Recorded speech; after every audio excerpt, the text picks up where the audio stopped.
ഇത് വീണപ്പോൾ വന്നതാണെന്ന്. അപ്പം ഞാനത് വീണപ്പോൾ വരില്ല എന്ന് പറഞ്ഞത് കാരണം പുള്ളി ഇങ്ങനെ ഒരേ ക്വസ്റ്റ്യനെ പല രീതിയിൽ തിരിച്ചും മറിച്ചും ഈ ഒരു പെർട്ടിക്കുലർ ഇഞ്ചുറി മാത്രം വരുമോ അങ്ങനെ വരുമോ എന്നൊക്കെ രീതിയിൽ. കാരണം നമുക്ക് ഈ വീണ ഇഞ്ചുറിയും അല്ലാതെയും കണ്ടാൽ മനസ്സിലാവും. കാരണം നമ്മൾ വീഴുമ്പോൾ നമ്മുടെ പ്രോമിനൻറ്റ് പാർട്സ്, ഇപ്പോൾ മുഖമാണെങ്കിൽ മൂക്ക്, നെറ്റി ഇവയൊക്കെ പോയി ഇടിക്കും. ഇവ ഇടിക്കാതെ മറ്റൊരു ഭാഗം ഇടിക്കത്തില്ല സാധാരണഗതിയിൽ. അപ്പോൾ അങ്ങനത്തെ ഒരു ഇഞ്ചുറിയും അവിടെ ഒരു തട്ടിയ പാടും കൂടെ ഇല്ലെങ്കിൽ നമുക്ക് ആ കേസ് വീണാൽ വരാൻ പറ്റില്ല എന്ന് തന്നെ പറയാൻ പറ്റും. പിന്നെ വെറുതെ വീണാൽ ഈ തലയോട്ടി പൊട്ടുന്ന കണക്കൊരു ഇഞ്ചുറി വരത്തില്ല. ഒന്നുകിൽ ഒരാൾ തള്ളിയിടണം, ഒരു അസിസ്റ്റഡ് ഫോൾ, അല്ലെങ്കിൽ ഒരു ഹൈറ്റിൽ നിന്ന് കുറേ ഫോഴ്സ്ഫുള്ളായിട്ട് വീഴണം.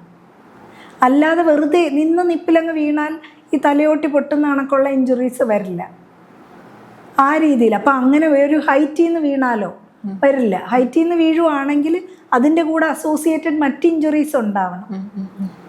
ആ രീതിയിൽ നമുക്ക് ഈ ഇങ്ങനെ വെറുതെ വീണതല്ല, എന്തെങ്കിലും വെപ്പൺ വെച്ച് അടിച്ചതാണ് എന്നൊക്കെ നമുക്ക് പറയാൻ പറ്റും. ഒരു പ്രഗത്ഭനായ വക്കീലും അയാൾക്ക് എല്ലാം എവിഡൻസിന് വരെ വളച്ചൊടിക്കാൻ കഴിവുണ്ടെങ്കിൽ സത്യം പറഞ്ഞാൽ കേസ് ആ രീതിക്ക് പോകത്തുള്ളൂ അല്ലേ?